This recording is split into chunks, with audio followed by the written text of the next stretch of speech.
Tengo conmigo, ya me dice que está conectado, alguien que es amigo de muchos años, él mucho más joven que yo, como es natural. Yo lo ayudaba a cruzar la calle 8 porque los padres no lo dejaban cruzar. Sé que la madre escucha el programa, me mandó un recado con mi cuñada hace unos días. Joe García, ex congresista. Mi querido Joe, gracias por estar con nosotros.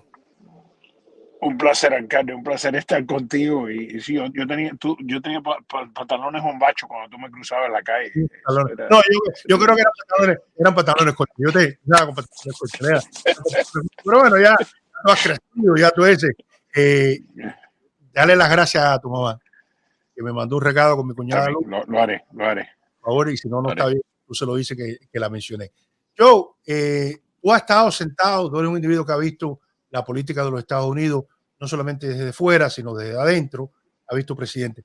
¿Cómo tú dirías que el presidente Biden hizo ayer, sabiendo que tú eres demócrata? Porque me va a decir, claro, yo, si traigo Lorenzo Palomares, va a decir, cuatro tragos se habían metido, y entonces digo, no, presidente, no sé qué, Lorenzo, amigo mío, presidente, sus traguitos. ¿Cómo tú viste? Te ríes, pero es verdad. ¿Tú sabes Bueno, eso explica mucho de Lorenzo Palomares. Ya yo no sabía eso, eso es bueno saber. Ahora le puedo perdonar algunas de las muchas ofensas que él ha emitido hacia mí, algo que yo nunca he replicado, pero ahora que me explica que si te la es hizo el después de la caso, una pues de la ya lo tarde, entiendo. si te la hizo después de la una de la tarde, puedes irlo a buscar. Siempre, no, Hay él me insulta la Habana Vieja, creo que está en la cuando me 37. insulta. La 37 de Avenida. Ok, ya lo sé. Mira, yo he estado en esos estados de la nación en varias ocasiones. Es una cosa, primero de todo, tú sabes que es un evento que implica una majestad enorme, es un gran honor. Me pareció raro, igual que la última vez, ver el cuarto tan reducido de número de gente con espacio entre las personas, pero eso es un lugar a donde están todos los miembros, típicamente todos los miembros del Senado, todos los miembros de la Cámara de Representantes, aunque en este caso un grupo grande de republicanos boicotearon el evento, y también se encuentra el gabinete entero, la plana mayor de la Corte Suprema, los jefes de los militares.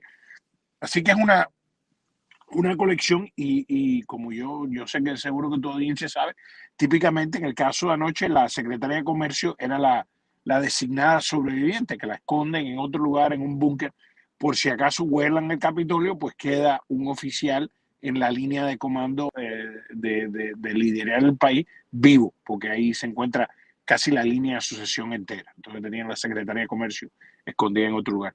Pero yo vi que le fue muy bien a Biden y tuvo que hacer algo que es muy difícil, ¿no? En un momento que hay un auge de una guerra que yo imagino que hace 2 semanas atrás no era parte del discurso, eso se tuvo que hacer una parte central del discurso y me parece que hizo un buen papel porque habló de eso, como tú bien dices, y a veces esas cosas de sangre y emoción llevan mucho el discurso y entonces es muy difícil hablar de las cosas cotidianas, que es uno de los grandes problemas que tenemos nosotros los demócratas. Nosotros resolvemos problemas, como cuando tú eras alcalde, resolver un hueco en la calle, nadie te da las gracias, con la excepción que el que vive frente al hueco, pero manejar por una calle y no tener problemas es una cosa que uno espera de buen servicio. Y en muchos casos, nosotros los demócratas resolvemos los problemas, los republicanos lo que hacen es la retórica de las cosas de calentura que no cambian nada, ¿no? Porque lo vimos con Trump, hablaba de la muralla, nunca hizo una muralla, hablaba de balancear el presupuesto,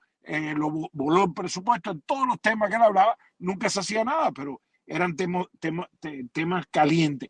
Aquí vemos al presidente hablar de un tema caliente que es esta guerra y hablar de los problemas que hay en la nación y también culpar de una manera muy elegante a los republicanos por no pasar algunos de estos temas, que yo pienso que lo hizo muy elegantemente. Me parece que habló de una manera, o sea, que le gustan decir que es un hombre que está fuera del parque. Mentira.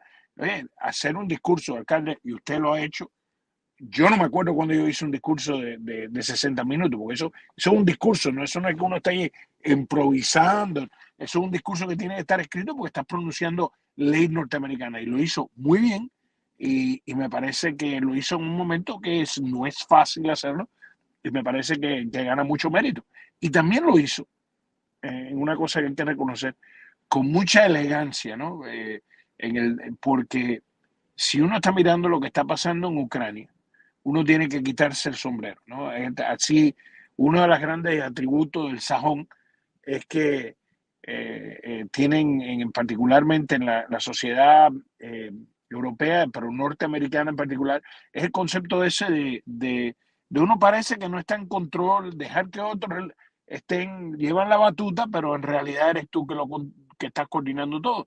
Y aquí hemos visto cómo él ha dejado a los aliados tomar su lugar, tomar su puesto, dejar la OTAN funcionar como se supone, y lo que empezó con una Europa que estaba fajada con los Estados Unidos, que se sentía débil porque el previo presidente había dicho que para qué hacía falta la OTAN y para qué hacía falta los aliados europeos, había abandonado a Alemania.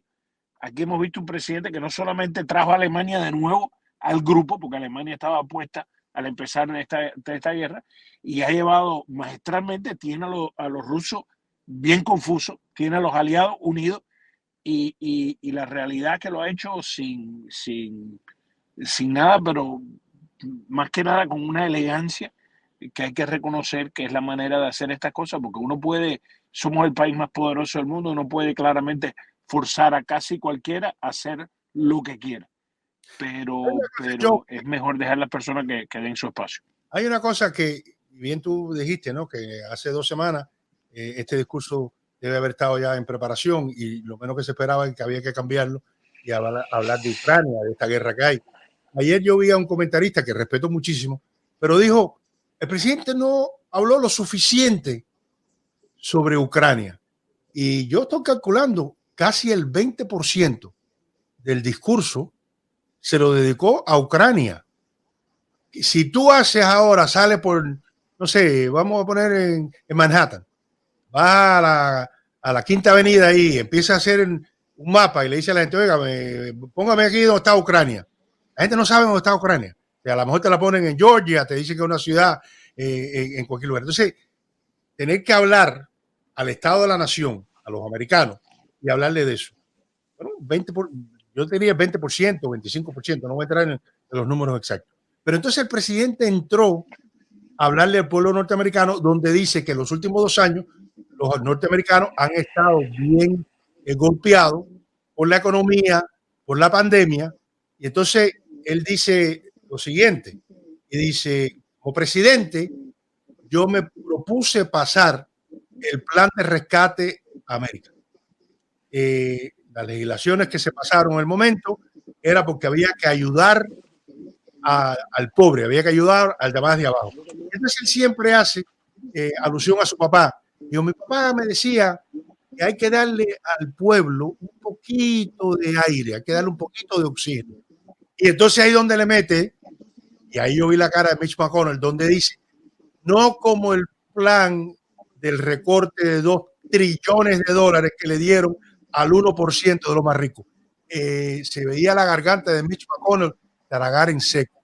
Él fue lo más diplomático posible, pero dio sus sinkers, ¿no? Como se dice en inglés, dio sus golpes.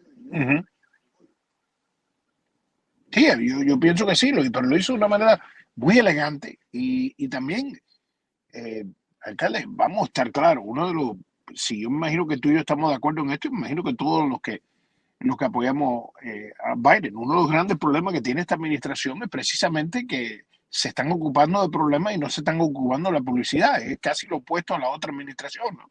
La administración del previo, pues era todo ruido y sonido sin nada lograrse, ¿no? Y la realidad es que se han logrado muchísimas cosas. Se ha incrementado la fuerza, hay 6.5 millones de nuevos trabajos que se han creado bajo esta administración. La razón que tenemos inflación es precisamente porque la economía está creciendo muy rápido. Y precisamente yo sé que a la gente les molesta porque la inflación le golpea mucho, en particular al obrero y a la clase media. Pero también hoy estamos en un lugar donde los salarios están subiendo por primera vez en más de una década. Estamos viendo un ascenso de los salarios precisamente porque hay mucho trabajo y poco personal de entrega. Y entonces a las cosas que le han culpado al presidente, él no se ha ocupado de arreglarlo, que es una tendencia que tiene muy similar a Obama, que no se ocupa de la mala publicidad, y es en este sentido que yo pienso que el presidente ha sido muy exitoso en su meta, en lo que está haciendo, Él, él, y lo estamos viendo. él ayer hizo mención de que la economía creció a un 5.7%, que es una cosa histórica en los Estados Unidos. Te hablan de la inflación, pero entonces cuando tú ves que la economía creció, que los salarios crecieron, ese número baja. Pero ahí va el punto que tú decías. ¿Por qué la Casa Blanca no tiene mejor mensajería? ¿Por qué han esperado hasta el discurso del Estado de la Nación para hablar de estos logros?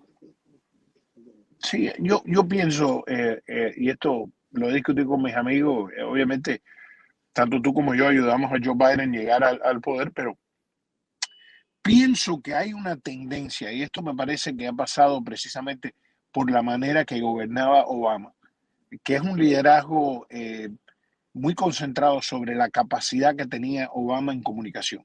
Que tú y yo sabemos que aunque pudiéramos haber estado de acuerdo, y en el caso mío, no voy a hablar por ti, pero en el caso mío, casi todas las veces, lo que hacía Obama yo estaba de acuerdo, pero la manera que lo hacía políticamente era tremendamente dañino al partido. Y hemos vivido eso por muchos años ahora, porque él no creó, no reforzó el partido, él hacía decisiones que lógicamente eran las correctas decisiones, pero no tenían el arrastre político, el amarre político que tiene que tener una decisión que es profunda. Y en el caso de Joe Biden, tienes un presidente que está... Pero no, pero yo estoy de acuerdo contigo, pero eso pasa con todos los presidentes.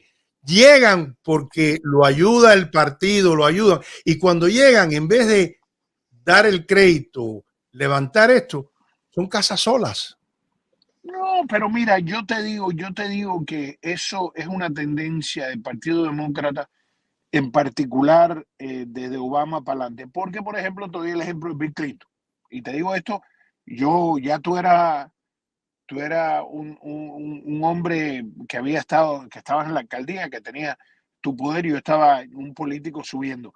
Pero yo sé que yo necesitaba algo en la Casa Blanca, yo sabía que yo podía levantar el teléfono y llamar a Raúl Martínez, o llamar o llamar a otro. Habían 5 o 6 personas que tú levantabas inmediatamente. Y con Obama no había eso. No te digo que yo no podía llegar a Obama, que tú no podías llegar a Obama, pero el proceso, también cuando Clinton hacía algo, él decía: "Oye, vamos a hacer algo en Miami". Él decía: "Llama a los 5 o 6 tipos míos a Miami, déjala saber lo que viene y mira a ver qué te dicen ellos", para ver cómo él podía asegurarse que tenía el fondo del partido. Igual que cuando discrepaba contigo, te dice: "El tren te va a pasar por arriba, o anuncia que vas a hacer una estación, o acuéstate ahí pero para que el tren no te haga daño".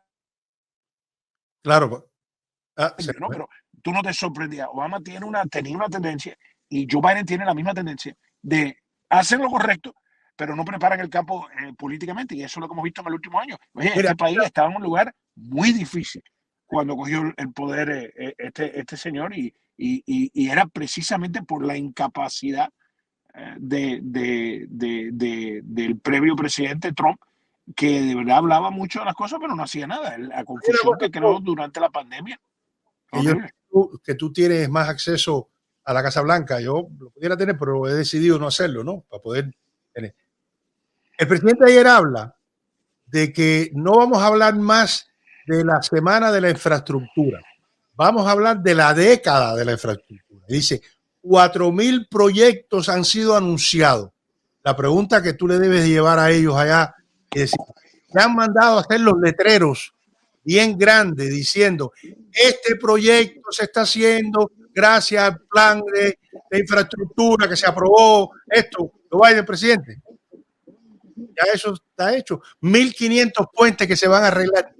¿Tú crees que se ha hecho eso, yo? Y no lo va a hacer. Y más allá, ¿no? Pero es peor que eso. Si vimos el otro día cuando anunciaron el proyecto del puerto, que lo anunció un gobernador, que era con dinero del gobierno federal, este gobernador que se ha opuesto a todo lo que es las medidas medioambiental para proteger lo que se llama el calentamiento de la tierra.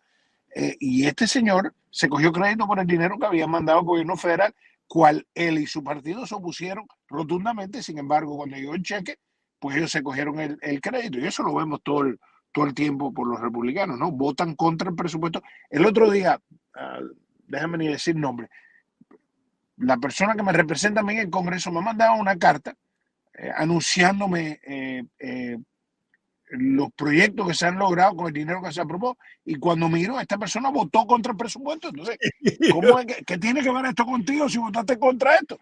Pero es desafortunadamente, no sé, Raúl, tú llevas más tiempo en la política que yo, pero hoy en día uno encuentra este mal de fondo, que la mala información prevalece. Mira, te doy un ejemplo clásico de Obama. Obama, antes de irse, quitó la ley pie seco, pie mojado, si tú te acuerdas de eso. ¿Cómo no? Y lo fascinante es que él hizo eso porque todos los líderes republicanos en ese entonces estaban pidiendo que hiciera eso. Oye, entonces, David Rivera quiso pasar leyes, ¿te acuerdas? Carlos Curbelo, todos ellos, porque querían hacerle daño, porque los cubanos que llegaban eran malos. Que tú y yo hemos vivido todas las épocas, ¿no? Los que vinieron en el Camarioca los criticaban, los que vinieron al empezar de la revolución, y los que vinieron en Mariel los criticaban los de Camarioca, y los de Mariel criticaban los balseros los de Guantánamo. Lo hemos visto. Pero lo que es claro es que uno ve estos mal de que la gente hace anuncios. El otro día hacen una entrevista con este Bolton, y parece que se equivocaron y invitan a Bolton para que comentara sobre la guerra de Ucrania. Y Bolton, le gusta a uno o no, es un guerrillero, es un tipo de la Guerra Fría, es un tipo de una retórica neoliberal salvaje, y sin embargo se ponen a decir, bueno, esto no hubiera pasado bajo Trump. Y, pero por Dios, si Trump se le rindió ante los rusos completamente. Fueron honestos. Entonces, pero uno ve que la gente defiende en posiciones casi absurdas y profundamente ignorantes, y lo que hemos visto que de la manera que ha hecho esto, en particular el gobierno norteamericano ayer, que no vimos que el presidente ofendiera directamente a la nación rusa, ni tampoco se estaba él tomando el crédito por la lucha ardua que están haciendo los ucranianos. Pero tú, Raúl, y yo imagino mucho a la audiencia tuya que tiene una cultura política un poco avanzada, por eso pueden mirar este programa, que la realidad, entender, organizar la OTAN, organizar la Unión Europea, conseguir que todos esos armamentos que están llegando, eso es todo obra de esta Casa Blanca, porque son como organizar unos gatos, ¿no? Es muy difícil. Y sin embargo lo han hecho magistralmente y sin hacer lo que hacía el previo, que era tomarse todo el crédito para. Él felicitó a los alemanes, felicitó la OTAN, pero nunca cogiéndose el crédito él, simplemente diciendo nosotros defendemos lo que son la democracia. Algo que el previo presidente decía, ¿por qué es que nosotros tenemos que defender la democracia? Que es una cosa que es insólito, pero aquí lo vimos muy elegantemente hecho, y de verdad que me sentí un gran orgullo, porque de verdad que uno oía el previo presidente y uno lo que le daba pena que dijera eso y las cosas que decía, pero sin embargo lo vimos hacer de una manera elegante, sin ofender a los que están en esa audiencia, que muchos apoyan a Rusia. Yo de verdad pienso que el presidente logró mucho anoche, se restableció. Espero, igual que tú, que mejoren su equipo de comunicación, porque le está haciendo daño. Hay una cosa que vi, que el presidente ayer estaba hablando de que si usted va manejando por Ohio, van a ver miles de acres vacíos, y que ahí se puede construir aquella famosa película Field of Dreams, aquel estadio que se hizo en aquellos campos. Y entonces yo vi a Sherrod Brown, a quien no conozco, yo me imagino que sí lo conoces, que empezó a esconderse sentado donde estaba porque dijo, ay Dios mío. Y el presidente entonces presenta al presidente de Intel, el chairman of the board, y dice que en esos terrenos Intel originalmente iba a hacer una inversión de $20,000 millones, que ahora la han subido a $1,000 millones, que van a crear no sé cuántos miles y miles de trabajos bien remunerados para hacer esos chips de las computadoras que no podemos fabricar los carros, no podemos fabricarlas en los Estados Unidos. Yo me imagino que si yo hubiera estado en el gobierno, me hubiera gustado decir, oye, aquí hay 1,000 acres en Hialeah, tráiganlo para acá. Eso es lo que uno siempre espera. Pero mira, alcalde, más allá de eso, ¿no? Yo imagino que tú has dicho esto en el programa tuyo. Yo no tengo la oportunidad de mirarlo todos los días, pero este concepto de que tú te acuerdas que estaban anunciando que no iban a haber juguetes para las Navidades. Y Sin embargo, tuvimos la época de venta más grande en la historia del país en las Navidades. Entonces, tú oyes estas cosas que son cosas, en muchos sentidos, son cosas también que de viejo, ¿no? Que la gente lo que quieren es protestar. Pero tú oyes las cosas, los problemas que nosotros estamos teniendo con los chips ahora es por la pelea que entabló el salvaje que era previo presidente. Esta pelea, esta falta de microchip es porque le entabla una batalla precisamente con China sobre este tema sin tener asegurado lo que podía venir después y el impacto que tuviera. Entonces uno mira estas cosas y dice, ¿cómo es posible que le echen la culpa a Biden cuando llegó aquí con este desastre? Y lo que hemos visto, que ese logro, lo que está logrando con Intel, es parte de lo que está pasando mucho más ampliamente, y él habló de eso también, de mover más producción para los Estados Unidos, que fíjate, yo no soy un gran creyente de esa estrategia. Yo sí pienso que uno debe tener comercio, no comercio libre, pero comercio justo. Y en muchos sentidos el comercio justo, el comercio libre ha creado problemas con los trabajadores norteamericanos, pero a largo plazo el comercio justo, que es un comercio libre que le equipara las mismas responsabilidades a productores en ambos países, en ese ámbito los americanos siempre ganamos, pero que lo que yo pienso es que aunque eso funciona muy bien retóricamente y funciona muy bien a la retórica necesaria para los obreros norteamericanos, yo pienso que también lo hizo elegantemente, pero todos esos problemas que hemos tenido con temas de producción fueron problemas creados por la previa administración que hemos visto que hemos ido superándolo, y ya vemos que parte de eso va a ser con inversiones más profundas que se tienen que hacer en los Estados Unidos. no, lo están haciendo. Él dice una cosa ayer que fue muy interesante. Dice, yo soy capitalista, pero un capitalismo sin competencia se convierte en explotación del trabajador. Para el capitalismo, todo el mundo tiene que sentirse que es partícipe. Hoy yo estaba comprando unos mandados, porque a mí me gusta cocinar para quitarme de todos estos problemas, me siento y me pongo a cocinar. Y escuchaba a un señor que le decía a la muchacha, oye, ya le están pagando $15 la hora. Y el hombre insistiendo, hay que pagarle $15 la hora y $15. Yo no quise buscar, mirarme, oye, compadre, si sigue votando por María Elvira y sigue votando por Mario Díaz Balán, no van a tener $15 la hora. Si sigue votando por DeSantis, no van a tener $15 la hora. ¿Sabes? Yo creo... Y eso es claro, y lo he visto, déjame decirte, hay poca gente que no han sentido un incremento en el salario en los últimos 4 o 5 años, particularmente la gente que estaban a lo más bajo, porque ahora tienen una falta de trabajadores. Y hoy en día tú pierdes un trabajo en un lugar y puedes ir a otro lugar la misma tarde y conseguir el trabajo, porque lo que necesitan son más trabajadores. Lo otro que no lo tocó, y dice la gente, pero ¿por qué el presidente no habló de la salida de Afganistán? No tiene por qué hablar de la salida de Afganistán. Él había prometido que íbamos a sacar a los soldados, salió con el plan que le dieron los militares, no pasó bien, 2 loquitas ahí, y tú has vivido en el Congreso que siempre hay los exabruptos, las locuras.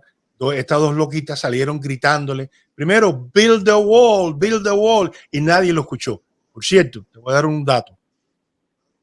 En los últimos 3 años han tenido que reparar ese muro, que no es un muro, de hierro, más de 3,000 veces, porque lo cortan, los huecos. $63 millones que tuvieron que invertir o gastarse en Homeland Security para volver a cerrarlo, lo tenían escondido y ahora salió. $63 millones, porque eso no funciona. Entonces, en vez de decir, oye, vamos a buscar, vamos a ayudar, vamos a ver, hubo un momento también que vi a Mitch McConnell casi que se quería esconder cuando el presidente dijo, vamos a perseguir a aquellas compañías, sobre todas las de barcos, que han encarecido los productos en los Estados Unidos. Macron le dijo, coño, están hablando de mí, la familia de mi mujer me ha hecho muy lico. Entonces, ahí es donde Macron, su dinero, un hombre que lo único que ha sido es político, viene de Kentucky, un estado extremadamente pobre, y es millonario, a través de su esposa y las inversiones en la compañía china que tiene de transporte la familia de su esposa. Nada, yo vi algo en el periódico hoy, Ron McGill contra Carlos Jiménez. Bueno, pero Ron McGill dijo que no está, me parece que este es nuestro amigo Fernando Amandi, que está dando crank ahí. Mira, Raúl, tú y yo hemos estado en la política muchos años y sabemos que cuando alguien que no está en el giro se mete al giro, esto es muy diferente mirar un cocinero y ser cocinero, ¿no? Y Ron es tengo entendido, una buena persona, lo he conocido varias veces, pero Carlos Jiménez es un político viejo que conoce lo que está haciendo y me parece que pero es pesado, ¿eh? es pesado. Es un buche de plomo. No me pero bueno, pero te lo digo, mira, parte de lo que está ocurriendo ahora, y yo te digo, esto me preocupa muchísimo, es que yo sí pienso que ha habido un abandono del partido, particularmente en la Florida, y tiene que ver con muchos de los grandes donantes a la Florida. Como la Florida siempre estaba en juego, pues en la Florida la gente venían y se gastaban dinero. Mira, el clásico ejemplo de eso tú lo viste en la era del primer padre Bush, que cuando eso se suponía que la Florida no se lo podía ganar Bill Clinton, y Bill Clinton, bajo maniobras tuyas y de otros demócratas, amarraron a Mascanosa en el pastel ahí para tratar de mover votos, que volvió loco a Bush, que se había gastado tantos recursos en la Florida, y vimos un cambio en eso, hacer a Florida un swing state, un estado que cambiaba las elecciones. Desafortunadamente, aunque pudimos hacerlo con Obama, la realidad es que el estado ha sido muy difícil ganar por los demócratas, cuesta muchísimo dinero y hay otros estados que han tenido mucho más éxito. Pero tú debes saberlo, no voy a entrar en mencionar nombres. Aquí hay grupos que daban o han dado muchos dinero y se lo han dado a estos muchachitos jóvenes que se creen que conocen al votante cubano, que cuando hablaban del socialismo decían, no, esa gente no lo va a creer. Y entonces o se metieron el dinero en el bolsillo o se lo gastaron bebiendo o, como dicen los chinos, oliendo, pero no haciendo la política como se debe hacer.